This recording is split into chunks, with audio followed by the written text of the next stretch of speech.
Buenas noches, Juan. Muy buenas noches, Tino. Bueno, de verdad es una alegría poder hoy poder conectarnos. ¿Te parece si yo te presento a ti, tú me presentas a mí? Así. Dale, dale, Bien. dale, lo hacemos. Bueno, yo le presento, él es el doctor Constantino Pizarello, él es médico, especialista en psiquiatría, específicamente en lo que es salud mental de adultos. Y bueno, ya nos conocemos hace varios años, Tino, Hace y varios años tenemos algunos caminos recorridos en claro, común. trabajamos juntos y bueno, ya hace años que teníamos las ganas de poder hacer algo junto a nivel más de video. Así que bueno, les Así es. presento a Tino. Y yo le presento a Juan, un eximio colega en el área de salud mental, magíster psicólogo en técnica cognitiva conductual, excelente persona y también tiene una amplia formación también Aquí, en adultos. yo pensé una amplia, así, Amplia, y amplia. también estoy un poquito gordito. Bueno, Bueno, Epicurio nos ha favorecido en muchos aspectos. Sí. bueno, bueno, oye, Ujú. lo que nosotros más queríamos quizás hoy comenzar lo que es una suerte de ciclo, a ver si resulta, de conversaciones sobre salud mental. Entonces un poco, ¿te acuerdas que habíamos pensado comenzar hablando de la esquizofrenia? En De que efecto. continuo tenemos muchos pacientes en común, él me los deriva a mí o yo se los derivo a él, y a la vez también trabajamos en equipo. Entonces, ¿te parece, Tino, que hoy hablemos de esquizofrenia? Me parece fantástico. Hoy Porfa. da. Bueno, acá estamos hablando de esquizofrenia, que como su nombre lo dice, esquizofrenia significa esquizo, división, frenia mente, es mente dividida. No precisamente en dos porciones, puede ser en varias, ¿no? Tiene que ver con un resumen de lo que es el cuadro clínico. Es una afección que, digamos, vemos una incidencia prácticamente en el 1% de la población mundial. Exacto. ¿Sí? Se replica la parte sintomatológica digamos, en culturas muy diversas, como puede ser la europea, asiática, latinoamericana, ¿no? Son cuadros bien definidos. Y bueno, podría decir, uno de los desafíos más importantes que tenemos en salud mental actualmente. Exacto. Un poco desde la psicología, eh, generalmente no llegan mucho al consultorio los pacientes esquizofrénicos, son más bien derivados. Y precisamente muchas veces vienen derivados por profesionales que llegan de un hospital, que los derivan por emergencia o por los familiares, porque se dan cuenta de que los pacientes no están eh, reaccionando bien, no están involucrándose bien en la vida común, ¿ya? Y notan que tienen ciertas sintomatologías, que luego lo vamos a hablar, los síntomas positivos, los negativos, los cognitivos, pero en el fondo, como bien dijo Tino, sufren una suerte de fraccionarse, de vivir como en dos realidades distintas, la que ellos ven y la que es realmente. Y por eso generalmente o culturalmente siempre hemos visto como los esquizofrénicos como los locos, pero es una mala acepción, Es porque una mala acepción, sí, porque es estigmatizante. De hecho, dentro de lo que es la evolución del pensamiento científico, tenemos que recién se habla, hay registros de lo que son las percepciones sin objeto, o sea, las alucinaciones, a partir de la revolución científica a la mitad del siglo XIX, XX, ¿no? Con bueno, estos grandes semiólogos, neurosemiólogos, que justamente estamos hablando del Imperio Austrohúngaro, Bleuler, Leonard, Kleist, ¿no? Wernicke, etcétera. Anteriormente habían unas interpretaciones más de tipo o religiosas o también claro, esotéricas, ¿no? Entonces, bueno, esto eran los recursos que se tenían en ese momento. claro, en el fondo, si lo ponemos así como en palabras más simples, la esquizofrenia es esta enfermedad en la cual el paciente o el enfermo se experimenta fuera de la realidad, percibe la realidad de modo distinto. ¿Te parece que hablemos un poquitito de la sintomatología? Sí, sí, sí, cómo no. Que quizás ahí también le va a ayudar a las personas a entender más bien en qué consiste esto de este fraccionamiento, de esta fracción. De esta fracción de la mente, ¿no? Bueno, tenemos los síntomas que llamamos los síntomas negativos, los síntomas, bueno, positivos. Los Positivos, positivos, que son los más, se podría decir, identificables, claro. ¿no? Que tienen que ver con algunos, con delirios, ¿no? Que por ahí esos delirios son ideas que pueden ser, bueno, de grandiosidad o pueden ser de extrañeza, o también el delirio principalmente se caracteriza por ser y llegar a una conclusión muy rígida. Exacto, exacto. En el fondo, el delirio siempre se refiere a lo que es un pensamiento a lo que es una idea o de grandiosidad o de persecución, que en el fondo son los famosos delirios paranoicos, que después vamos a ver que es un tipo de esquizofrenia. Y luego están las alucinaciones. Las alucinaciones, que es muy característica, es un síntoma muy característico, Claro. la percepción sin objeto. Principalmente tiene que estar involucrados los sentidos, entonces puedo escuchar voces, puedo escuchar conversaciones que pueden sentirlas dentro de mi mente, de mi cabeza, Exacto. fuera. Puedo también ver cosas o también interpretación digamos, de lo que sería percepción deformada de objeto. Por ejemplo, percibo una sombra, pero la interpretación es delirante. Exacto. ¿No? Y también la puedo sentir a nivel táctil, olfatoria, pero principalmente en la esquizofrenia lo que más se ve son alucinaciones de tipo auditivas. Exacto. O sea, en el fondo, si las dividimos así como una clasificación simple, serían o alucinaciones que son visuales, es decir, ver cosas que no existen en realidad. Luego, la auditiva, escuchar cosas que no existen en realidad. O sentir, sensoriales, sentir cosas que no existen en realidad. Mira, te comparto, yo me acuerdo que hace unos años atrás hice un pequeño posgrado en esquizofrenia. Y recuerdo que uno de los ejercicios que la verdad que a mí me ayudó mucho a entender a los pacientes esquizofrénicos fue que nos pasaron un casco, En efecto, un sí, sí, casco, sí, como un casco de de realidad virtual. claro, pero era de motociclista, o sea, era completo. Y al pasarnos el casco nos hacían escuchar, nos hacían ver y a la vez también nos hacían experimentar el cómo un esquizofrénico ve la realidad o experimenta la realidad. Y la verdad, eso me ayudó como a bajar diciendo, wow, en verdad, cuando una persona te dice, estoy escuchando voces que me están diciendo cosas feas, es que la están escuchando. Es que la están Y escuchando. son reales. Totalmente, totalmente. Y incorpora a lo que es su realidad. Y generalmente esas alucinaciones no la está pasando bien el paciente. Exacto. ¿No? Nosotros la llamamos ego distónica, o sea que Mal, claro. no la disfrutan para nada, al contrario. Y son personas que obviamente, estamos hablando de un padecimiento. Esto también puede ocurrir en cualquier momento de la vida, pero se describe sobre todo en momentos de grandes cambios, como puede ser en la adolescencia, y estamos hablando de la hebefrenia, aunque se manifiesta en la niñez también. Claro, pero lo interesante es como poder transmitir que los síntomas, en este caso los positivos, no se refieren a que sean buenos, sino que son síntomas positivos en la medida en que se expresan. Claro, el paciente experimenta cosas. Son estas alucinaciones y son estos delirios. ¿Te parece que hablemos un poquitito de la sintomatología negativa? Bueno, la negativa es muy interesante porque son más difíciles digamos, de identificar. Obviamente que con el diario del lunes todos somos Gardel, como decimos acá, y entonces podemos identificarlas. Después de. Claro. Sí. Pero porque son, digamos, tiene que ver con la retracción social, con el ensimismamiento, con el aplanamiento afectivo. Eso es muy importante. Cuando vemos que las personas en el fondo están casi sin sentir, sin expresar, ahí se entremezcla lo que es la anedonia, la apatía. Y uno ve que la persona, por esta experiencia de sentirse fuera de la realidad, comienza a encerrarse.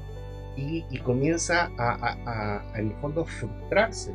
Sí, y hay desmotivación, entonces aquello que antes disfrutaba ya no lo disfruta tanto, ¿no? Exactamente.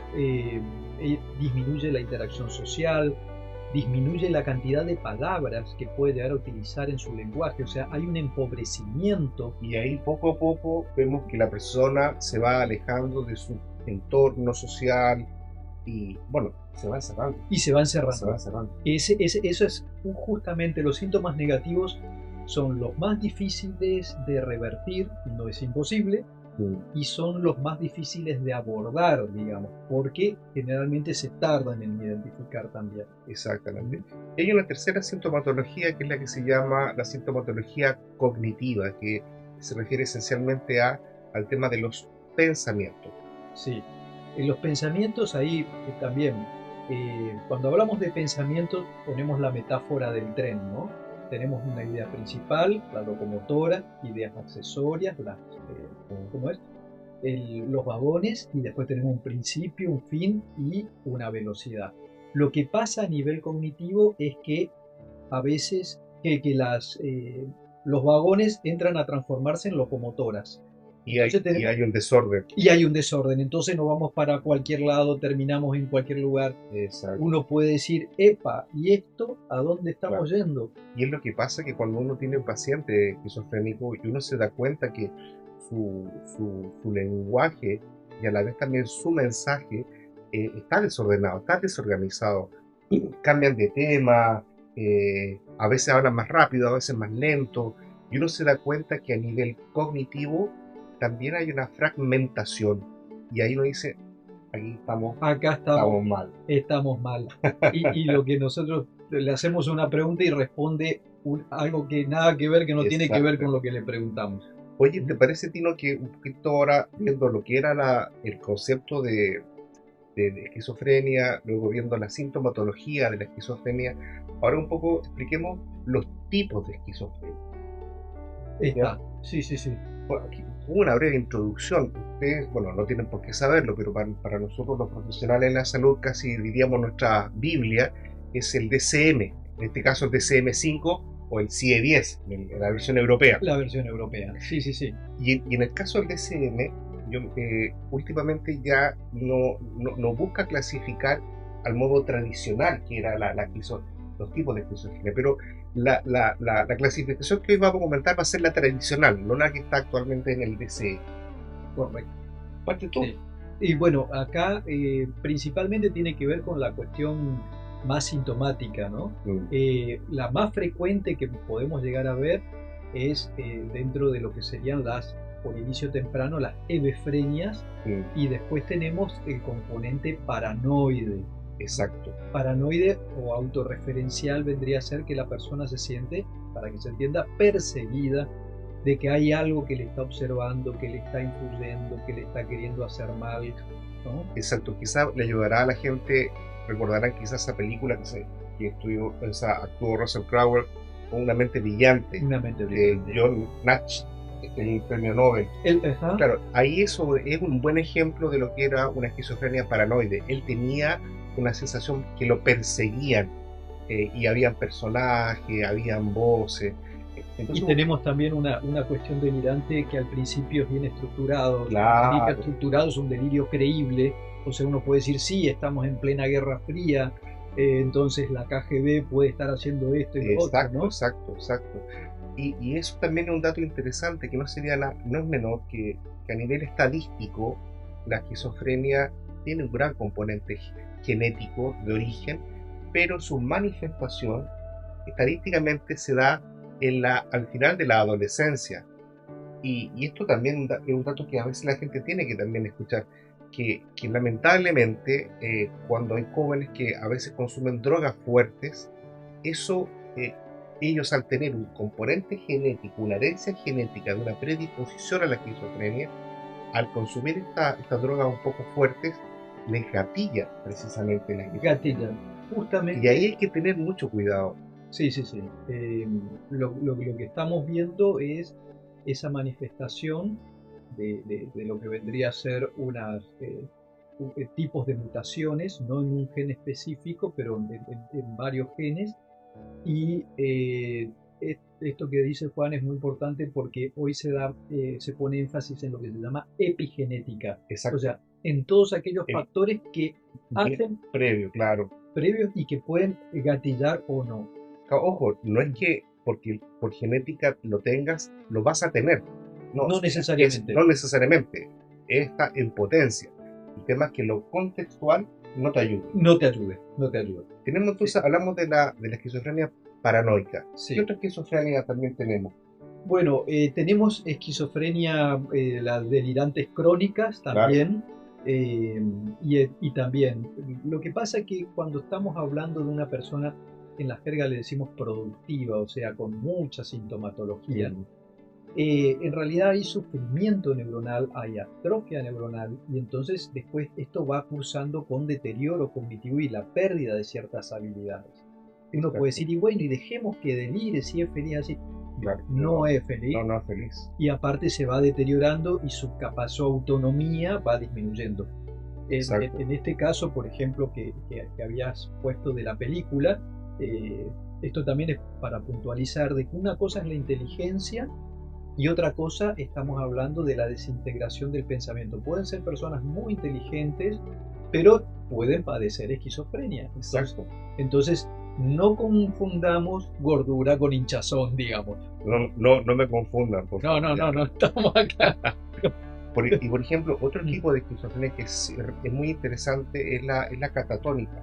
La catatónica es muy interesante. Que es la que uno generalmente, es la imagen que uno tiene. Como la catatónica es cuando el paciente está en una posición muy rígida o con movimiento extraño y repetitivo. Y ahí me dice, es la clásica imagen, lo que hablamos al principio, de esta mala etiqueta de la locura. De la locura, sí. Pero claramente hay una manifestación de que la persona está alejada de la realidad. Totalmente. Y en esto, por ejemplo, en personas con catatonía, también aparecen los manierismos, que nos lleva también a tratar de descartar un montón de enfermedades, por ejemplo, neurodegenerativas, ¿no? Exacto. Sí. Luego también, ¿te acuerdas? Está la esquizofrenia desorganizada, ¿ya? Que también en el fondo es cuando la persona experimenta tanto a nivel cognitivo como a nivel comportamental, se manifiesta desordenado, irascible, y uno se da cuenta de que la persona no está en sus cabales, como se diría coloquialmente. Correcto. Y ahí también, digamos, me gustaría acotar de que la forma como evoluciona el cuadro es de que se producen descompensaciones cada cierto tiempo. Exacto. Y entre descompensación y descompensación pueden pasar periodos en los cuales uno está, entre comillas, bien, pero en cada descompensación hay atrofia neuronal o incluso hasta muerte neuronal. ¿Sabes, Tino? Lo que sería re interesante también explicarle a la gente que hay un tipo de esquizofrenia que es la esquizofrenia indiferenciada, que es cuando la persona ha tenido sucesos psicóticos. Y aquí poder aclarar en qué consisten los famosos brotes psicóticos. Porque hay personas que a veces por uno u otro motivo, de una gran angustia o una situación un poco traumatizante, tienen alucinaciones visuales, verbales, sensoriales, pero en ese momento. Correcto. Y no porque lo tengan esa vez son eternamente esquizofrénicos, no, sino que son un momento muy circunscrito o derechamente tuvo solo un brote. Correcto. Ahí en ese caso hablamos de un evento único, no da como para decir, bueno, estamos hablando de la clásica esquizofrenia. Exacto. ¿No? Se puede autolimitar, como bien dices, hay veces que a cualquiera nos puede pasar un suceso o circunstancias o un contexto en la vida que nos sobrepasa y entonces, bueno, uno se quiebra. Pero ahora, Tino, por favor, no he escuchado voces, ¿no es cierto? Todavía no. Había objetos que las emitían. Sí. Yo he visto cosas, pero voces todavía no he escuchado. Voces no he escuchado, sí. Ay, Dios. Oye, ¿y les parece que ahora pasemos un poquitito al tema de los tratamientos? ¿Ya? Dale. Acá, bueno, Tino es psiquiatra, yo soy psicólogo, son dos disciplinas distintas pero muy complementarias. Y ahí hay que decir, como yo siempre se lo explico a los pacientes y a los familiares que vienen con pacientes esquizofrénicos, les digo, mire, un buen tratamiento necesita 4 patas. Una terapia psiquiátrica con medicación, una terapia psicológica con terapia individual, una terapia grupal en donde el paciente pueda relacionarse con otras personas de su misma condición, y a veces una terapia familiar en donde la familia también participe a nivel educativo y tenga herramientas para poder contener. Fundamental, Vamos, fundamental. vamos con lo tuyo, con lo psiquiátrico. Lo psiquiátrico, bueno, ha evolucionado muchísimo. Por suerte, la industria farmacológica nos pone, digamos, nos brinda productos que han llevado a que en los últimos 30 años ha disminuido enormemente el número de internaciones. Cuando nosotros logramos lo que decimos la adherencia a tratamiento psicofarmacológico, que guarda que es una pata de la mesa, claro, y hacemos los controles frecuentes, porque esta medicación tiene que ser controlada, puede ser combinada y graduada, esto como un ecualizador que tenemos. Y tenemos que trabajar mucho lo que se llama la psicoeducación, la comunicación con el paciente, con la familia. Claro, ¿no? Y ahí, por ejemplo, es bueno se tiene con los pacientes que cuando van al psiquiatra, luego vuelvan a ir generalmente al mes, pero que no dejen de ir.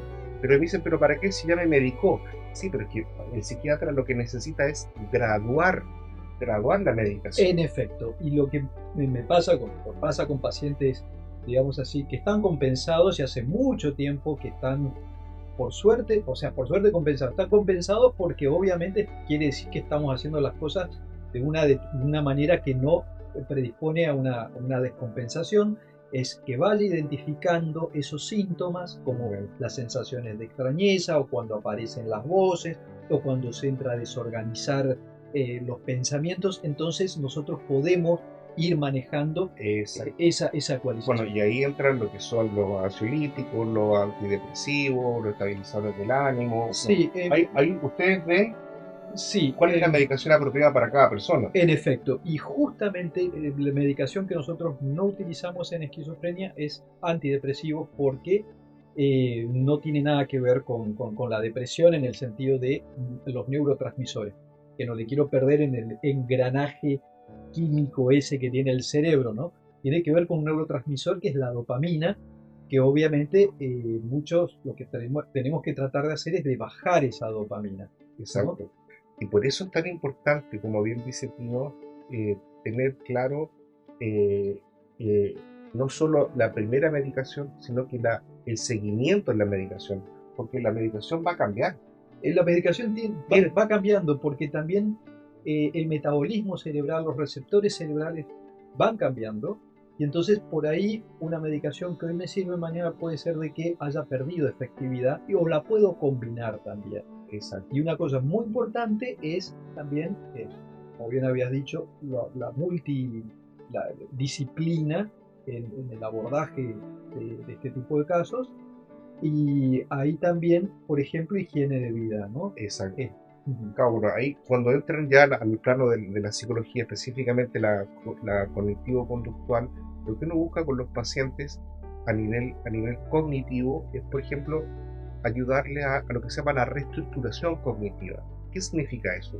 Ayudarle a distinguir lo irracional de las voces, de las sensaciones, de las ideas, y ayudarlo a que ellos precisamente por sí mismos se den cuenta de qué es lo verdadero y qué es lo que no. Eso se puede realizar con buenas técnicas.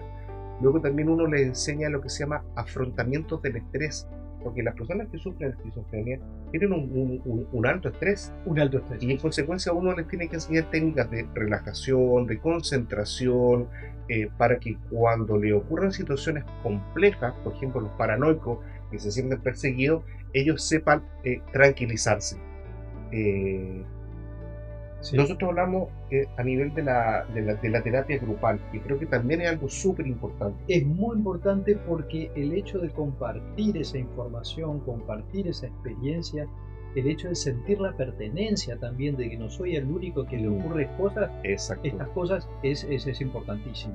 Sí. ¿No? Y da herramientas, y también permite a la propia persona sentirse útil al poder compartir esa experiencia y cómo le encontraron la vuelta a esas situaciones. mi experiencia, yo en un par de, en algunas ocasiones he juntado a veces a pacientes y ha sido muy buena experiencia. ¿En qué sentido? En que aquel que está un poco más atrasado, al ver cómo otro ha avanzado, se ha entusiasmado y dice, oye, pero si él ha podido salir de las alucinaciones o Sí. del aplanamiento afectivo, yo también. Yo también un poco. Sí, Eso sí. es muy bueno. Sí, sí, sí. Y lo cuarto, que vimos ya, que era la terapia familiar o el apoyo familiar. Y no, ¿por qué crees tú que es importante eso? Porque somos gregarios, porque justamente todos necesitamos respaldo y la persona con este tipo de padecimiento particularmente se puede llegar a sentir muy sola, ¿no? Que nadie le entiende. Entonces, familia podemos entenderla no solamente en el sentido tradicional, sino también las personas que uno está y las personas que uno elige y eligen a uno para estar cerca y acompañar estos procesos, que no son fáciles. O sea, en familia podemos hablar de que todas tienen un grado de disfuncionalidad, digamos, en Y algún claro, sentido. y hay que reconocer, por ejemplo, a mí me pasa mucho que cuando vienen los pacientes, vienen con sus familiares, su papá, su mamá, su hermano, y yo creo que uno debe darse el tiempo para poder explicarle a los familiares qué es lo que pasa, explicarles qué es lo que su hijo o su nieto o su pariente está viviendo y luego también darle herramientas a ellos. Darle herramientas porque también el familiar, el que está cercano, es el que nos va a brindar a nosotros toda la información Sí. sobre en casos de evolución, de efectos colaterales, por ejemplo, en la medicación, o situaciones que desbordan o que gatillan o que estresan, digamos, a la persona. Entonces, nosotros podemos también acompañar dándole herramientas Exacto. de afrontamiento, ¿no? Oye, Tino, y bueno, como para ir cerrando, hemos hablado bastante nos dimos como Un buen paneo. un barniz cultural bien sobre la esquizofrenia. Quizá coméntanos algo breve de tu experiencia a nivel de los pacientes que has tenido. Eh, yo creo, bueno, pacientes en mi formación profesional hice la residencia de salud mental en un lugar que obviamente lo guardo muy, muy cercano en mis sentimientos, que es el Hospital San Francisco de Asís de Corrientes.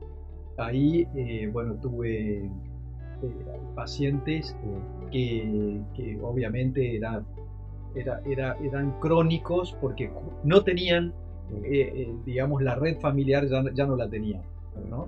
Y entonces era muy bueno poder compartir con ellos, ver la evolución, el hecho de estar compensados, cómo ellos se incorporaron a la vida institucional. Eso por un lado. Por otro lado, como bien decías, generalmente la esquizofrenia se manifiesta en la adolescencia tardía. Pacientes que han tenido que emigrar por cuestiones académicas, van a estudiar a otro lado y entonces ahí aparecen estos síntomas. Al principio no saben qué es, uno se siente raro, ¿no? Y bueno, el hecho de arribar al diagnóstico, si bien es duro, hay que procesarlo, hay que psicoeducar, etcétera, hay que hacer diagnósticos diferenciales. Logramos de que, digamos, de que no hayan tenido descompensaciones frecuentes, que no hayan requerido internación. Son personas que en este momento están trabajando, están estudiando, están afrontando la vida, incluso llegamos a tener un grado bastante importante de autonomía. Entonces eso, y después, bueno, lamentablemente hay otros casos que no, pero vamos a hablar de que realmente Claro. que se puede hacer. Yo también, en mi experiencia, yo reconozco que a varios pacientes esquizofrénicos le guardo un profundo cariño. ¿Y sabes por qué? Porque cuando uno experimenta en la confianza de las sesiones continuas, que la persona se te va abriendo y te va mostrando el sufrimiento que tiene, la soledad que vive, y te das cuenta que hay una muy bella persona dentro. Y muchas veces tú dices, wow, de verdad, o sea, solo le faltaba que lo miraran, solo faltaba que lo escucharan, solo faltaba que le creyeran. Sí. Y cuando la persona se siente contenida, querida, se abre. Y cuando se abre, créanme, que comienza a mejorar. y comienza a mejorar y cada caso es único y Sí. te va enseñando, uno va Sí, sí. aprendiendo con los casos. Sí. Bueno, esperemos que haya sido de provecho esta experiencia. No nos exijan, no somos ninguno de los dos camarógrafos, youtubers, no ninguno de los dos. Grabamos nomás con nuestra camarita amiga en nuestro computador. Así que si fallamos lo técnico, mil perdones, ¿ya? Si nos dan una crítica positiva, le agradeceríamos. Ujú. Y si les parece, díganos qué otros temas quisieran que tocáramos más adelante. Nosotros con Tino tenemos una idea que le estamos dando vuelta de poder quizá en algún momento poder realizar algún encuentro formativo e informativo para pacientes con esquizofrenia, con familiares con pacientes con esquizofrenia. Con esquizofrenia, sí. Así que si les gusta un poquitito la idea, nos ponen ahí en los comentarios, sí, estamos de acuerdo. Así que si encontramos que hay muchos de acuerdo, capaz que ahí nos animemos a hacer, ¿te parece? Ahí largamos. Sí, sí, sí, sí, sí. Bueno, Tino, oye, de verdad, compadre, muchas gracias. Gracias a vos. Gracias Bueno, a vos. así que para la próxima ahí esperaremos poder sacar otro video sobre otra temática y bueno, que tengan todos muy buena noche. Buenas noches, gente. Hasta luego.